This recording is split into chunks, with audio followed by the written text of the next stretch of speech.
Hello everyone, welcome to today's discussion on G20 summit.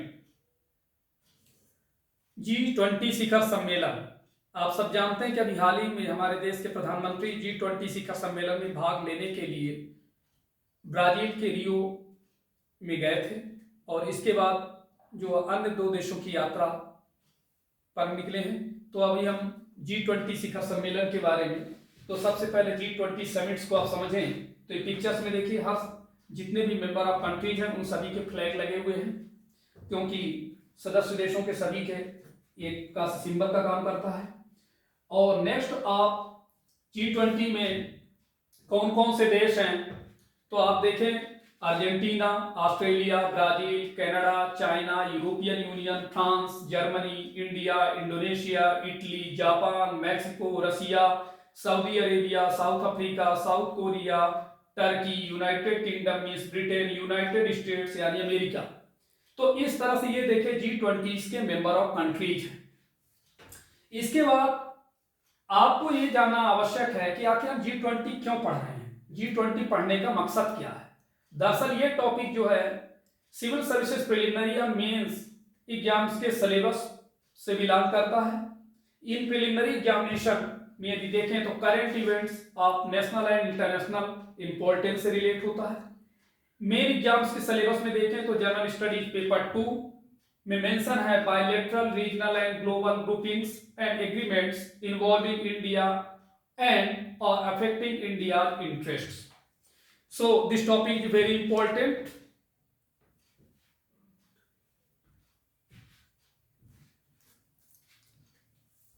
Firstly, we know what is the ongoing story. Prime Minister Mr. Narendra Modi on Saturday left for his 5-day visit to Nigeria, Guyana and Brazil, where he will attend the G20 summit at Rio de Janeiro. Amid growing geopolitical differences in the wake of raging conflicts in West Asia and between Russia and Ukraine, Prime Minister Mr. Modi will participate in the summit and put forth India's view on such issues. अर्थात आप सब समाचार पत्रों के माध्यम से अवगत हो चुके हैं कि विगत दिनों प्रधानमंत्री मोदी जी शनिवार को नाइजीरिया, गुयाना और ब्राजील की अपनी 5 दिवसीय यात्रा पर रवाना हुए थे और जहां वे रियो दी जेनेरियो में G20 शिखर सम्मेलन में भाग लिए। पश्चिम एशिया और रूस और यूक्रेन के बीच बढ़ते संघर्षों के मद्देनजर बढ़ते भू राजनीतिक मतभेदों के बीच प्रधानमंत्री श्री मोदी शिखर सम्मेलन में भाग लिए और इन मुद्दों को उन्होंने भारत के विचार को उन मंच के सामने रखा। और अब देखिए गुयाना भी जा चुके हैं। Next, PM Modi state that after India successful presidency at the G20 summit last year, Brazil is expected to continue efforts to advance the global south prioritize. He will be there in the South American nation from November 18 to 19. India is a part of G20 Troika along with Brazil and South Africa and has been actively contributing to the ongoing G20 summit discussions. During the summit, the Prime Minister will put forward India's positions on various issues of global importance and build on the outcomes from G20 New Delhi leaders declaration and voice of the global south summits which are hosted by India in the past 2 years, the MEA statement। मतलब मोदी जी ने कहा कि पिछले साल G20 शिखर सम्मेलन में भारत की सफल अध्यक्षता, इसके तत्काल बाद ब्राजील से वैश्विक दक्षिण की प्राथमिकताओं को आगे बढ़ाने के प्रयासों को जारी रखने की उम्मीद थी। 18 से 19 नवंबर तक साउथ अमेरिका के राष्ट्र में यानी ब्राजील साउथ अमेरिका में स्थित है। भारत ब्राजील और दक्षिण अफ्रीका के साथ G20 यानी ट्रॉइका का एक हिस्सा है और चल रहे G20 शिखर सम्मेलन की चर्चाओं में सक्रिय रूप से योगदान दिया। फॉरेन मिनिस्ट्री के बयान में यह कहा गया था कि शिखर सम्मेलन के दौरान प्राइम मिनिस्टर वैश्विक महत्व के विभिन्न मुद्दों पर भारत के रुख को सामने रखे और पिछले 2 वर्षों में भारत द्वारा आयोजित G20 जो कि न्यू दिल्ली लीडर्स के घोषणा पत्र और वैश्विक दक्षिण की आवाज शिखर सम्मेलन के परिणामों को और आगे बढ़ेगी। तो देखिए यहां पर देखिए इस टॉपिक से रिलेटेड किस तरह के क्वेश्चन बन सकते हैं, तो वन बाय वन मैं आपके सामने क्वेश्चंस ला रहा हूं।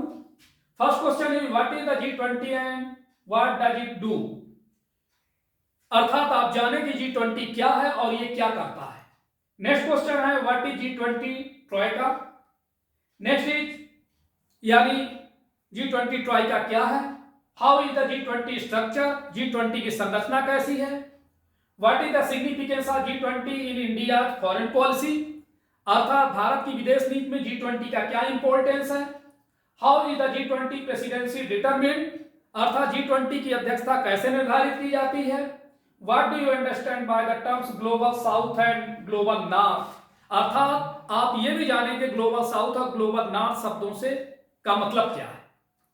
Next is what are the challenges for India as a leader in the global south, global south में एक नेता के रूप में भारत के लिए क्या चुनौतियां हैं।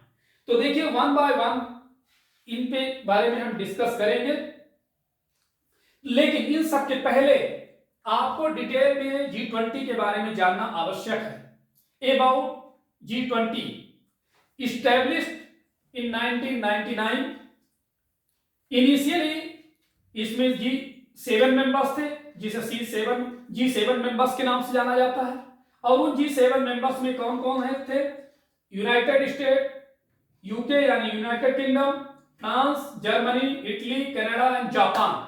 यानी जब ये बना था तो सबसे पहले G7 के नाम से जाना जाता था, बाद में इसका विस्तार किया गया और विस्तार करके फिर इसमें मेजर इकोनॉमीज वाली कंट्रीज को इसमें शामिल किया गया, और उन शामिल देशों में कौन कौन से शामिल हुए बाद में, China, India, Brazil, Russia, Australia, Argentina, Mexico, Republic of Korea, Indonesia, South Africa, Saudi Arabia, Turkey, European Union and African union.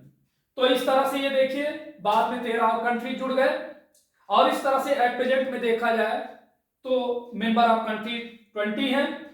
अब आप देखिए कि ये जो G20 ग्रुप बना है इसका स्कोप क्या है, तो आप यदि देखिए नजर में डालें तो 85% ऑफ द ग्लोबल जीडीपी यानी पूरे वर्ल्ड की जीडीपी का इन सभी मेंबर ऑफ कंट्रीज को मिला दिया जाए तो इस सबको मिलाकर के 85% जीडीपी है, ग्रॉस डोमेस्टिक प्रोडक्ट।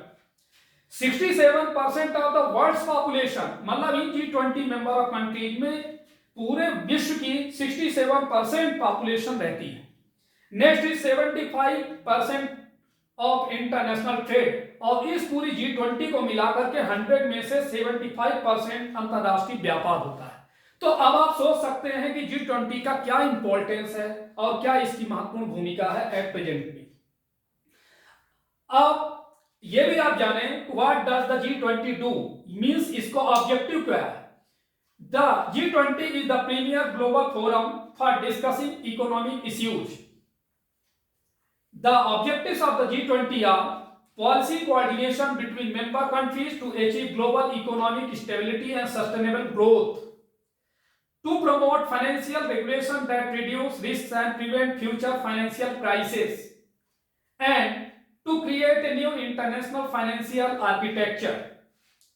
तो ये देखिए इसके ऑब्जेक्टिव्स हैं। अब ये जाने कि एट प्रेजेंट सिनारियो में देखा जाए तो G20 के सामने चैलेंजेस क्या है। First challenge is no enforcement mechanism, no legal binding, polarisation of interest like as Russia Ukraine conflicts आप देख ही रहे हैं, काफी लंबे समय से रूस और यूक्रेन के बीच में युद्ध के कारण जो है बहुत सभी देशों पर इसका इंपैक्ट है। चाइना स्ट्रेटजी का rise, NATO means North Atlantic Treaty Organisation expansion की नाटो विस्तार के कारण ये चीजें हो रही हैं। तो ये मेन चैलेंजेस है। नेक्स्ट इज कि जैसा कि एक वर्ड हमने लिया था G20 ट्रोइका, तो you know what is G20 troika. It is a working association between the current presidency, past presidency and next presidency. इन तीनों को मिलाकर बोलते हैं। जैसे पहले देखिए इन 2023 में इंडिया में G20 हुआ था, ठीक है। इसके पहले इंडोनेशिया में हुआ था 2022 में, और अभी हाल ही में ब्राजील के रियो डी जेनेरियो में हुआ 2024 में। तो इस तरह से देखिए पास्ट, प्रेजेंट और इनके बीच में जो और आगे क्या होगा वो कैसे निर्धारित होगा, ये हम लेक्चर्स के माध्यम से अभी वन बाय वन, जैसा कि हमने आपके सामने क्वेश्चन रखा है, उन पर चर्चा करेंगे। अब हम थोड़ा सा ये भी नजर डालें कि जो पिछले साल इसकी मेजबानी भारत द्वारा की गई थी, India assumed the 18th G20 presidency from December 1st 2022 for a 1 year period। यानी भारत जो है 18वीं बैठक की मेजबानी किया था G20 की, और ये जो है दिसंबर 1st 2022 से लगभग एक साल चला। इसका थीम क्या था? वसुधैव कुटुंबकम। ये एक संस्कृत वर्ड है which stands for one earth, one family, one future। This taken from the ancient Sanskrit text of the Maha Upanishad, one earth, one family, one future. तो ये है वसुधैव कुटुंबकम की meanings. Next, now discuss one by one questions. तो देखिए सबसे पहले first question लेते हैं, what is the G20 and what does it do. अर्थात G20 क्या है और ये क्या करता है। The G20 or the group of 20 comprises 19 countries, Argentina, Australia, Brazil, Canada, China, France, Germany, India, Indonesia, Italy, Japan, Republic of Korea, Mexico, Russia, Saudi Arabia, South Africa, Turkey, United Kingdom and the United States and the European Union. Notably, the African Union, a grouping that represents 55 countries, was admitted as a new member of the G20 in June 2023। Important line, these members represent around 85% of the global GDP, over 75% of global trade and about 2/3 of the world population। As a forum for international economic cooperation, it plays an important role in shaping and strengthening global architecture and governance on all major international economic issues। It was in late 1999 that the G20 with its current composition was finally founded as an informal forum for finance ministries and central bank governors of its members to meet annually। It is important to note that the G20 is an informal grouping। It means that unlike the United Nations, it does not have a permanent secretariat or staff। Rather, the G20 presidency rotates annually among the members and it is responsible for bringing together the G20 agenda, organizing its working and hosting summits। The presidency is supported by the Troika, previous, current and incoming presidencies। अब इसका हिंदी में आप समझे कि G20 अर्थात 20 देशों के समूह में 19 देश, जैसा कि मैंने नाम लिया, Argentina, Australia, Brazil, Canada, China, France, Germany, Bharat, Indonesia, Italy, Japan, Korea गणराज्य, मैक्सिको, रूस, सऊदी अरब, दक्षिण अफ्रीका, तुर्की, यूनाइटेड किंगडम, संयुक्त राज्य अमेरिका, यह मिलाकर 19, और लास्ट में 2023 में यूरोपियन यूनियन को शामिल किया गया। जैसा कि आप सब जानते हैं कि अफ्रीकी संघ जो 55 देशों का प्रतिनिधित्व करता है को जून 2023 में G20 के नए मेंबर के रूप में रिक्रूट किया गया। ये मेंबर ग्लोबल जीडीपी यानी वैश्विक सकल घरेलू उत्पाद का लगभग 85%, वैश्विक व्यापार का 75% से अधिक और दुनिया की लगभग 2/3 आबादी का प्रतिनिधित्व करते हैं। अंतर्राष्ट्रीय आर्थिक सहयोग के लिए एक मंच के रूप में ये सभी प्रमुख अंतर्राष्ट्रीय आर्थिक मुद्दों पर वैश्विक वास्तुकला और शासन को आकार देने और मजबूत करने में महत्वपूर्ण भूमिका निभाता है। 1999 के अंत में अपनी वर्तमान संरचना के साथ G20 की स्थापना अंततः अपने सदस्यों के वित्त मंत्रियों और केंद्रीय बैंक के गवर्नरों की सालाना बैठक के लिए एक अनौपचारिक मंच के रूप में की गई थी। यहां यह भी जानना आवश्यक है कि G20 एक अनौपचारिक समूह है। इसका मतलब यह है कि यूनाइटेड नेशन के अपोजिट इसका कोई परमानेंट सेक्रेटरीट या कार्यालय या कर्मचारी नहीं है। इसके बजाय G20 की अध्यक्षता हर साल सदस्यों के बीच बदलती रहती है और G20 एजेंडा को एक साथ लाने, इसके कामकाज को व्यवस्थित करने और शिखर सम्मेलनों की मेजबानी करने के लिए जिम्मेदार होती है।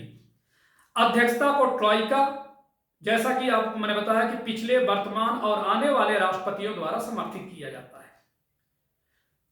Some of its major objectives like as a policy coordination between its member in order to achieve global economic stability, sustainable growth, अर्थात वैश्विक आर्थिक स्थिरता और सतत विकास हासिल करने के लिए अपने सदस्यों के बीच नीति समन्वय का कार्य करती है। To promote financial regulation that reduce risk and prevent future financial crisis, अर्थात वित्तीय विनियमन को बढ़ावा देना जो जोखिमों को कम करे और भविष्य के वित्तीय संकटों को रोके। To create a new international financial architecture, एक नई अंतरराष्ट्रीय वित्तीय संरचना का निर्माण करना। Next question was what is G20, sorry when did G20 come into being, why, एक ये भी बता रहा था कि आखिर G20 कब अस्तित्व में आया, क्यों आया। The Soviet union fell in 1991, bringing an end to the Cold War. At the same time, vibrant economies were emerging in the global south in countries such as Brazil, China, and India. It was in the context that a need for reform emerged in global governance and international institutions. Simply put, existing fora such as the G7 or international organizations such as the World Bank were incapable of handling crisis in the emergent global order. In 1997, the Asian financial crisis and ripped through some of the fastest growing economies in East Asia. It soon spread to Latin America. It was in the context of this crisis that the G20's earliest iteration was set up in 1998. While initially conceived as a one-time crisis response meeting in early 1999, two more meetings were convened including 33 members, means G33, to discuss reform of the global economy and the international financial system.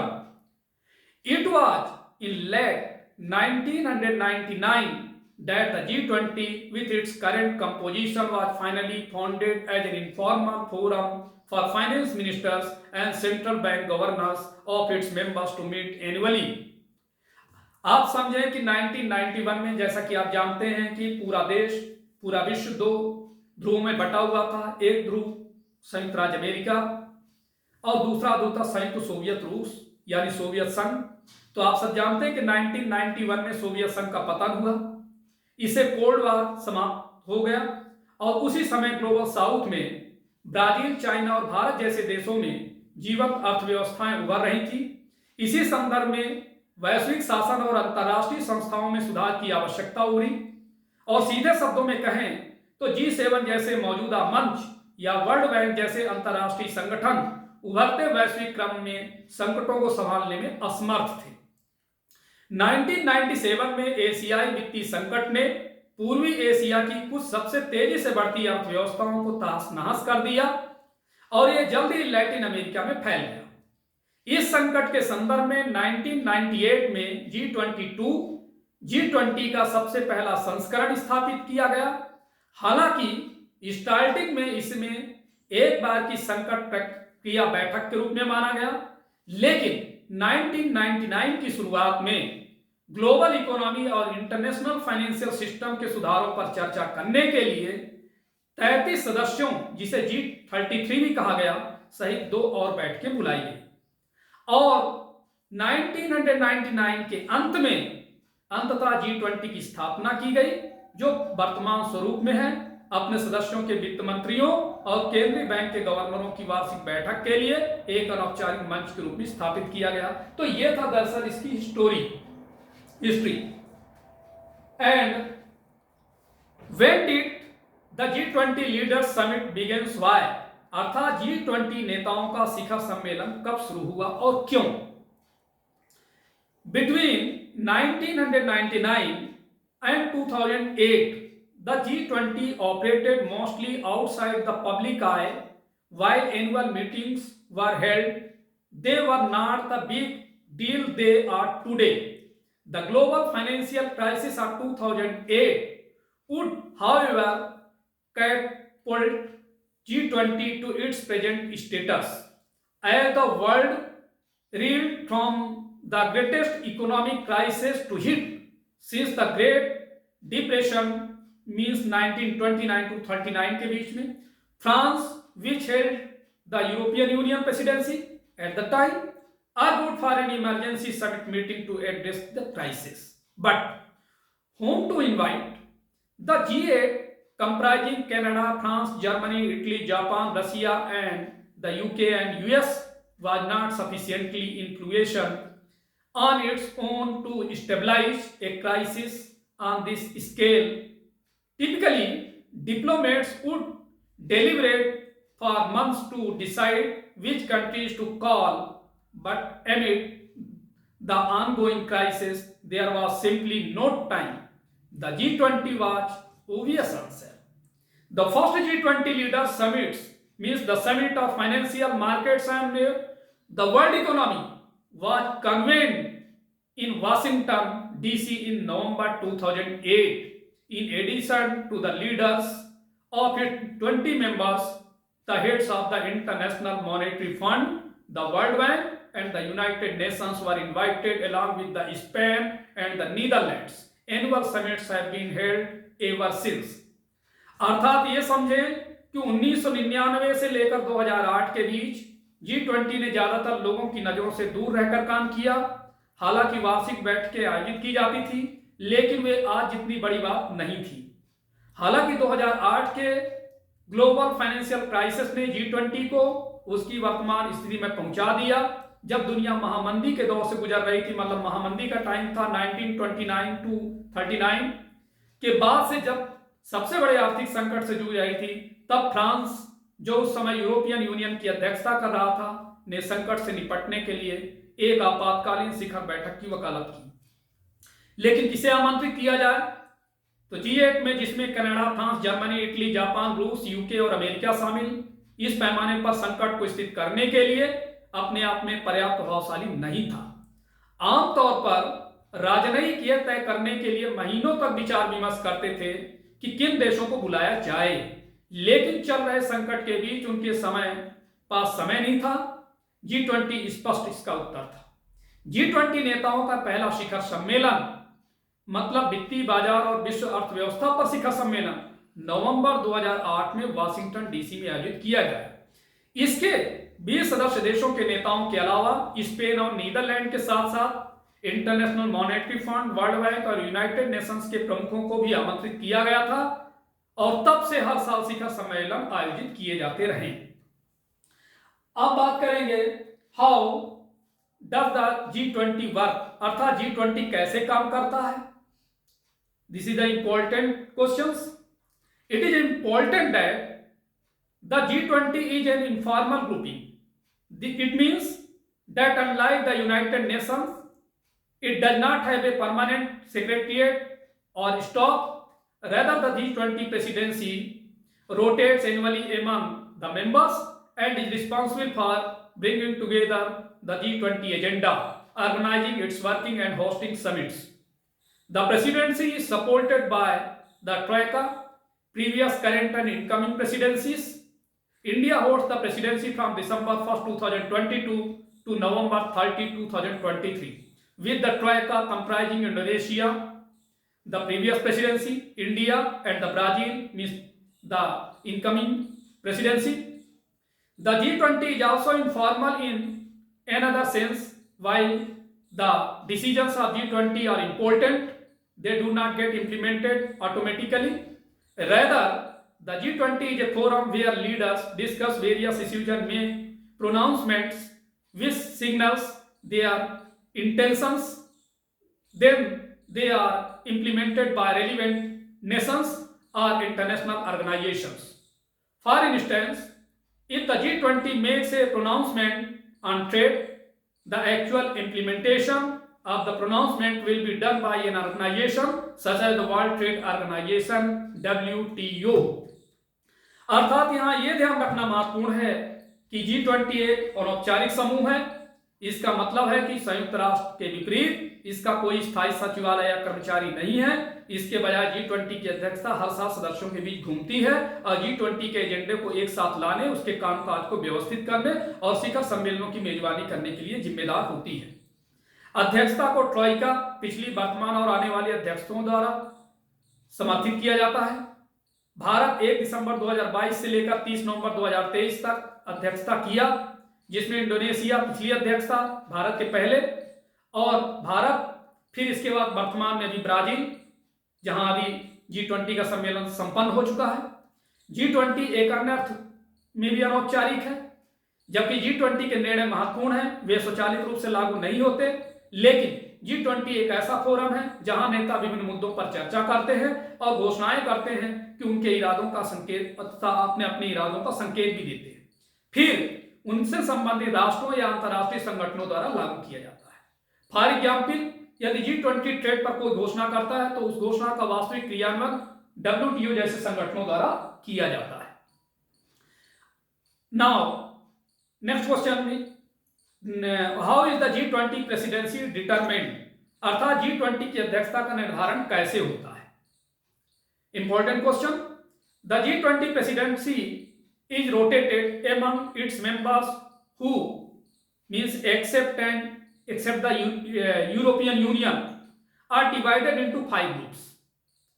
The presidency rotates from groups to group. However, each country within a group is eligible for presidency when it is their group term. Thus, the countries in the eligible group negotiate among themselves to determine the group's presidency।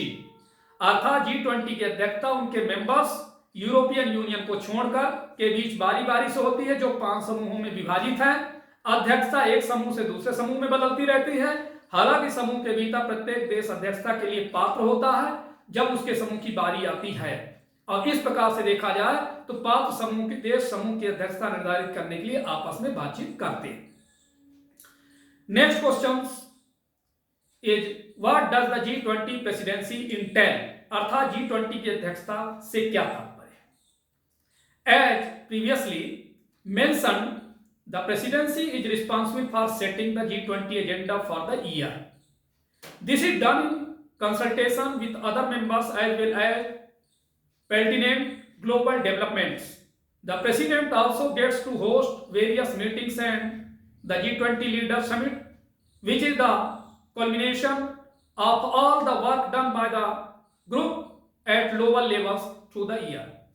It is in charge of all logistics and in absence of permanent secretariat provides the human and material resources to successfully conduct the working of the forum for the year.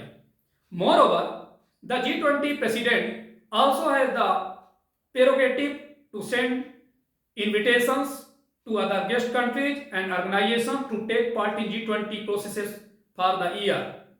In short, the G20 presidency is a major honor and responsibility, one which allows the country to determine the working of the group for a year. जैसा कि हमने पहले भी बताया कि अध्यक्षता के लिए G20 एजेंडा निर्धारित करने के लिए जिम्मेदार हैं। अध्यक्षता वर्ष के लिए G20 एजेंडा निर्धारित करने के लिए जिम्मेदार है। यह अन्य सदस्यों के साथ साथ प्रासंगिक वैश्विक विकास के परामर्श से किया जाता है। अध्यक्ष को विभिन्न बैठकों और G20 नेताओं के शिखर सम्मेलन की मेजबानी भी करनी होती है, जो वर्ष के दौरान निचले स्तरों पर समूह द्वारा किए गए सभी कार्यों की परिणति है। यह सभी रसद का प्रभारी होता है और स्थायी सचिवालय की अनुपस्थिति में वर्ष के लिए एक फोरम के कामकाज को सफलतापूर्वक संचालित करने के लिए मानव और भौतिक संसाधन प्रदान करता है। इसके अलावा G20 अध्यक्ष के पास वर्ष के लिए G20 प्रक्रियाओं में भाग लेने के लिए अन्य अतिथि देशों और संगठनों को निमंत्रण भेजने का विशेषाधिकार भी होता है। संक्षेप में देखा जाए तो G20 अध्यक्षता एक बड़ा सम्मान है और एक बड़ी जिम्मेदारी भी है, जो देश को एक वर्ष के लिए समूह के कामकाज को निर्धारित करने की अनुमति देता है। और जैसा कि देखिए, भारत इस चीज को प्राप्त कर चुका है। What is the working structure of the G20? G20 की कार्य संरचना क्या है? The G20 works in three major tracks. Two of them are official and one is unofficial. Former Indian diplomat J.S. Mukul ने कहा था, who served as Suez Sherpa for the G20 process and was involved in 6 G20 summits between 2008 and 2011, told the Indian Express, the official tracks are the financial track and the Sherpa tracks. The unofficial tracks include engagement group और civil society groups. अर्थात G20 तीन प्रमुख tag पर काम करता है, उनमें से दो आधिकारिक और एक अनौपचारिक। जैसा कि हमारे भारत के पूर्व राजनयिक J.S. मुकुल, जिन्होंने G20 के प्रोसेस के लिए सू शेरपा के रूप में काम किया और 2008 से 11 के बीच 6 G20 शिखर सम्मेलनों में शामिल रहे, ने भारतीय अखबार इंडियन एक्सप्रेस को इस बारे में बताया।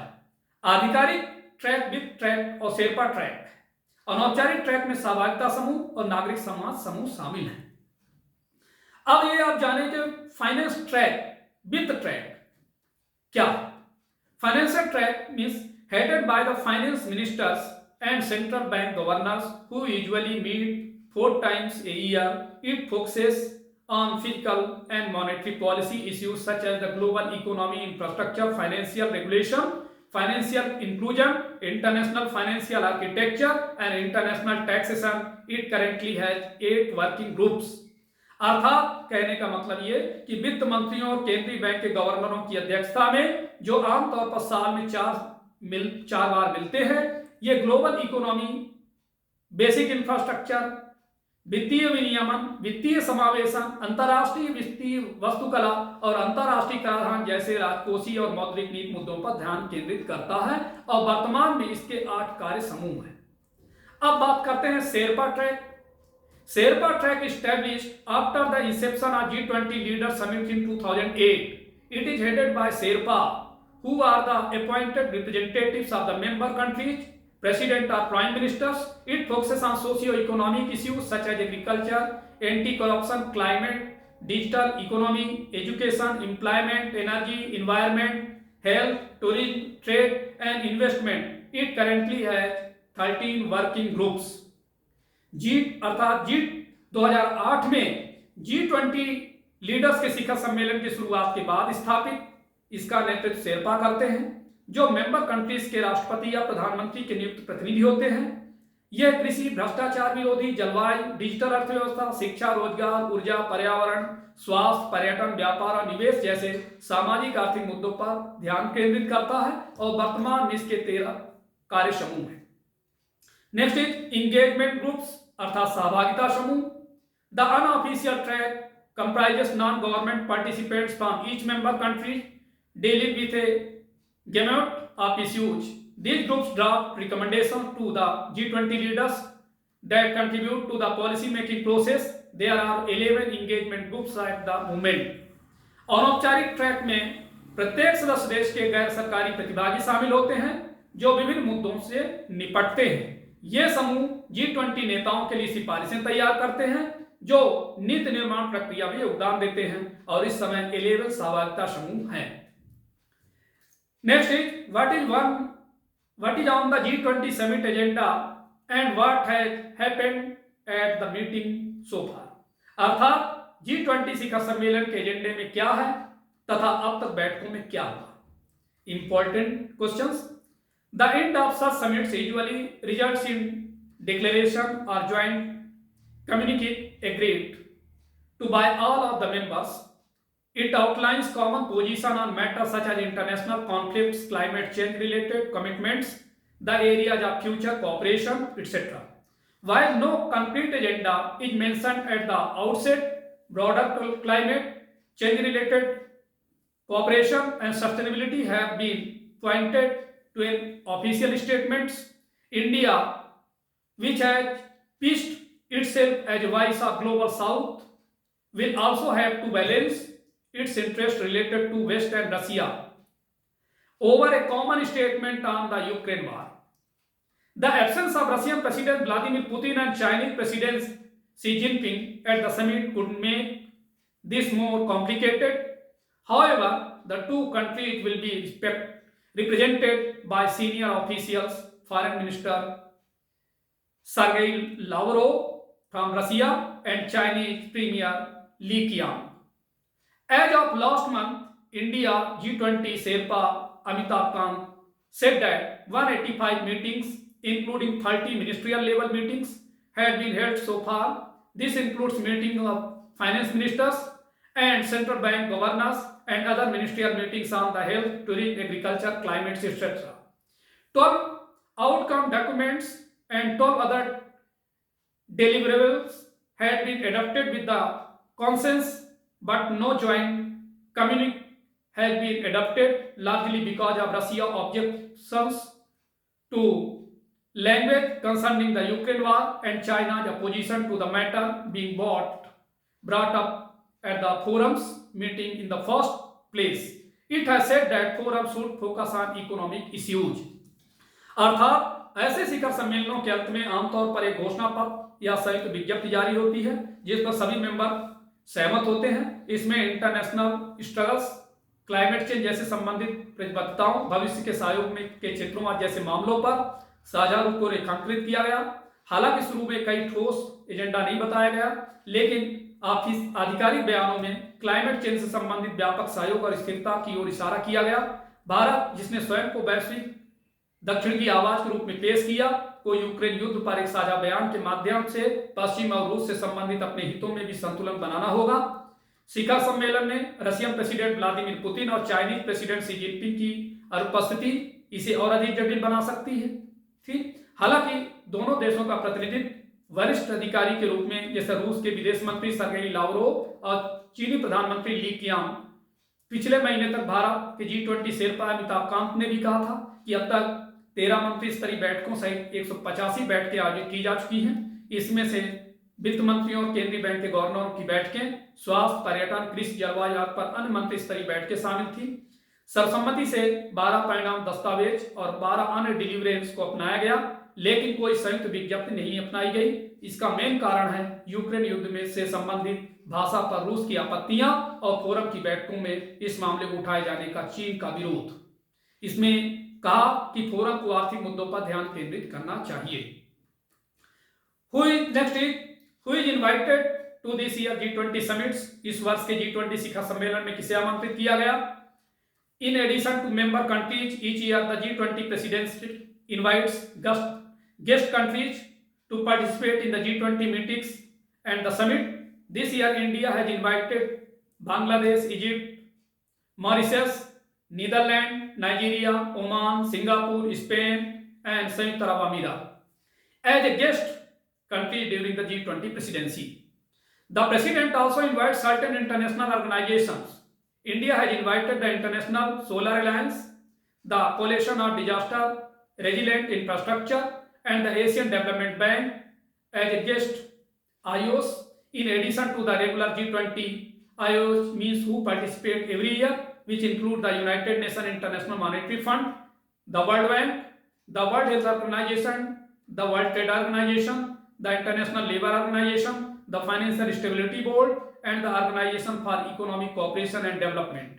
India has also invited the chairs of the following regional organizations: the African Union Development Agency, New Partnership for the Africa Development, and the Association of Southeast Asian Nations means ASEAN. अर्थात सदस्य देशों के अलावा हर साल G20 अध्यक्ष G20 बैठकों और शिखर सम्मेलन में भाग लेने के लिए अतिथि देशों को आमंत्रित करता है।